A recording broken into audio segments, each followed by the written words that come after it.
All right, let's talk about Tesla's Optimus. You've probably seen the videos, the wild claims, it's everywhere. But today, we're going to cut through all of that noise. We're going to dig deep into one of the most ambitious projects on the entire planet and figure out what's real and what's still just hype.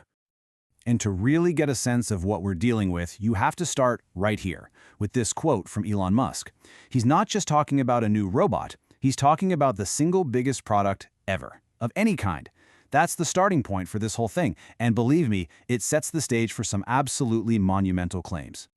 So what is this grand vision? What's the promise? Well, it goes way, way beyond just having a robot that automates a few tasks in a factory. Musk is pitching a complete reimagining of our economy and even society itself. So here's the big idea. It's all connected. The thinking is, if you have a fleet of millions of these humanoid robots, you could just explode economic productivity. And in theory, that leads to what he calls a future of abundance, a world where there is no scarcity, where poverty is basically eliminated because the cost of everything, goods, services, just plummets. So you see, it's not just a robot, it's being sold as a solution to some of humanity's oldest and biggest problems. Now, a vision that big, it can sound pretty far-fetched, right? And when Optimus was first announced, a lot of people were, let's just say they were skeptical. But the thing is, this project has gone from just an idea to a real, physical machine at a surprisingly fast pace. I mean, the development has been just incredibly fast. Remember in August 2021, the big reveal was literally a person dancing in a robot suit? The internet had a field day with that one. But just a year later, a real untethered prototype, they called it Bumblebee, actually walked out on stage.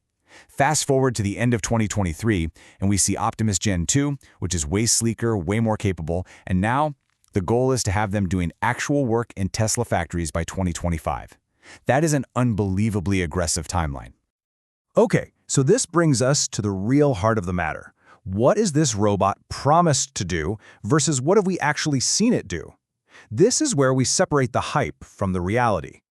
This right here is the ultimate promise, a general-purpose robot that just fits right into your daily life. It's not just a worker, it's a companion, a helper, your friend. This is the vision that's being sold to all of us, a robot that can do basically anything a person can do. So what can it actually do right now? Well, this is what we've seen with our own eyes. The robot can walk, it can balance, it can sort things. The Gen 2 prototype was famously shown handling an egg with this incredible delicacy, which is a huge sign of progress. It uses an end-to-end neural network, kind of like the AI in Tesla's cars, to see the world and figure out what to do, and that's a key part of the strategy here. Tesla thinks they can use all that real-world data from their cars to give Optimus a major head start in navigating human spaces. So no, it can't walk your dog, yet, but these foundational skills, they're clearly coming along. And let's look at the hard numbers for a second. The Gen 2 model is a serious upgrade. It's 10 kilograms lighter, it's 30% faster, and its balance is much better.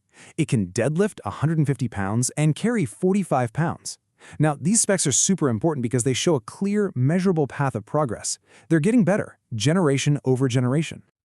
But of course, it's not all sunshine and rainbows. The project is facing some intense scrutiny, a lot of expert skepticism, and some very, very real challenges that are standing in the way of that utopian future.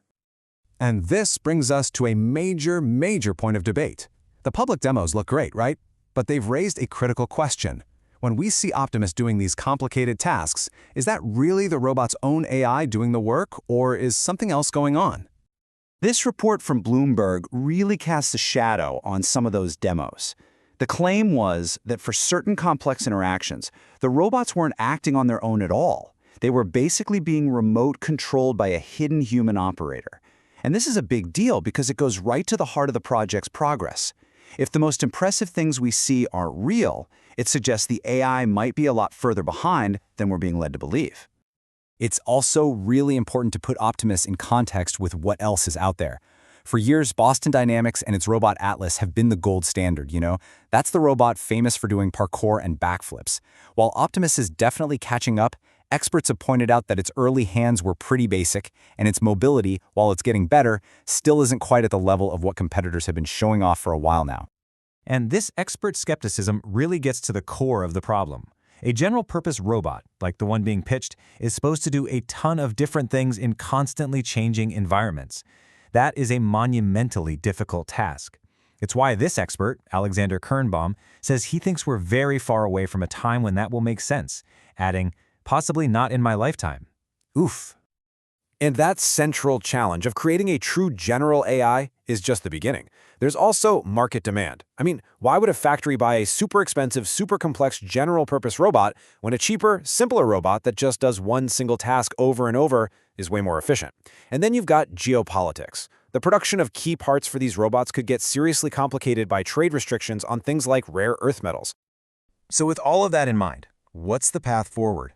This brings us to the final and most crucial questions. What's it going to cost? How are they going to build it? And can this thing ever really become a real product for you and me? This is the target price. Musk has said over and over he wants Optimus to eventually cost less than a car. So somewhere in that $20,000 to $30,000 range. That price point is absolutely key. It's the only way the vision of mass adoption, of moving this robot out of the factory and into our homes, actually works. And here's the roadmap to get there. It is ambitious.